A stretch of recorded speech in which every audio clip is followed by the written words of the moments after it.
Hello everyone! Quirked Up EggTuber PNG Tuber here is now on the 109th video now. This is a series where I improvise a poem on MS Paint. God, I think this is the 6th episode by now.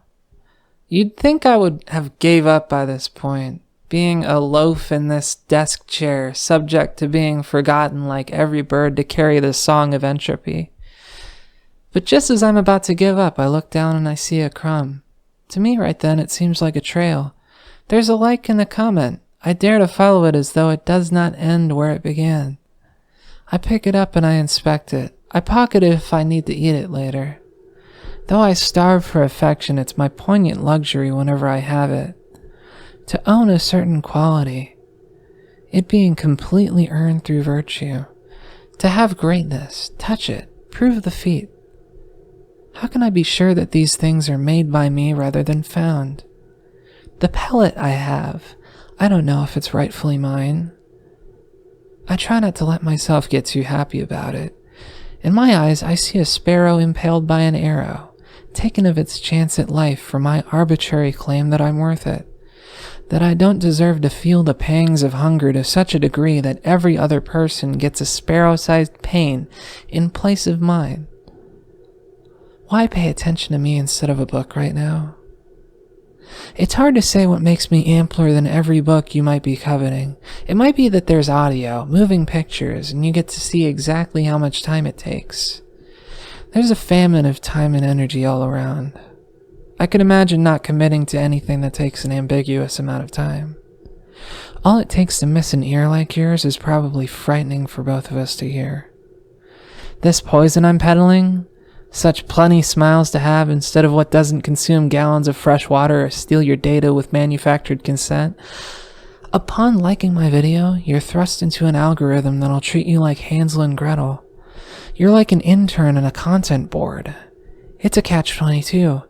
You're already here, so every way you interact will inform a profile designed specifically to keep you engaged. If I told you to not engage, to never like or comment, to read a book right after instead of clicking to the next video, then my channel would garner very little momentum. It's baked into how YouTube shows you videos. I'm pretty sure that YouTube takes note of what kinds of videos you turn off autoplay after watching, whatever ends video binging sessions, and make sure to put them at the bottom of the list for suggestions. From here that doesn't sound so fair, but then I remember how I can say anything without any consequence. I can write here like it's a napkin I just scrawled on at a bar, and I do. I wonder how the rich may feel, walking on eggshells with the implications of every implication. It could come down to just one word, in the wrong place, in the wrong time, and suddenly there's $1,000 less for rent at the end of the month. A channel with millions of subscribers, its creator stuck in an apartment reading only books that others might like to hear about, playing only the games that others might want to see. I can swear whenever I want. I can derail everything and start an entirely different chapter at any moment. I could just randomly start talking about India, man. Whatever India's on about. You know, if it weren't for Gandhi's whole fast, there might be an Indian Earl right now. Imagine if it came out back then how he would say the K word about the people he got imprisoned with. That would not be possible today. People would have to be perfect at every angle in order to enact change.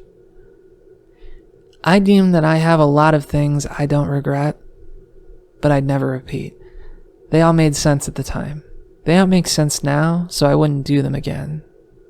I feel like people have been conditioned to split people like someone with borderline personality disorder would, into camps of simply good or simply bad. If you second guess, then it's bad for the algorithm. You're forced to accept it all and move on to the next thing. With but a crumb of attention, maybe 2 or 3 likes and a comment, I get to be as I am. Meanwhile, sovereign of them all is the book you could have been reading this whole time instead, you know? Look, turn off autoplay, get real. Anyways, here's the poem. God gave a loaf to every bird, but just a crumb. To me, I dare not eat it, though I starve for my poignant luxury to own it, touch it. Prove the feat that made the pellet mine too happy, and my sparrow chance for ampler coveting. It might be famine all around. I could not miss an ear, such plenty smiles to have upon my board. My garner shows you so fair. I wonder how the rich may feel. An Indian man, an earl, I deem that I, with but a crumb, am sovereign of them all.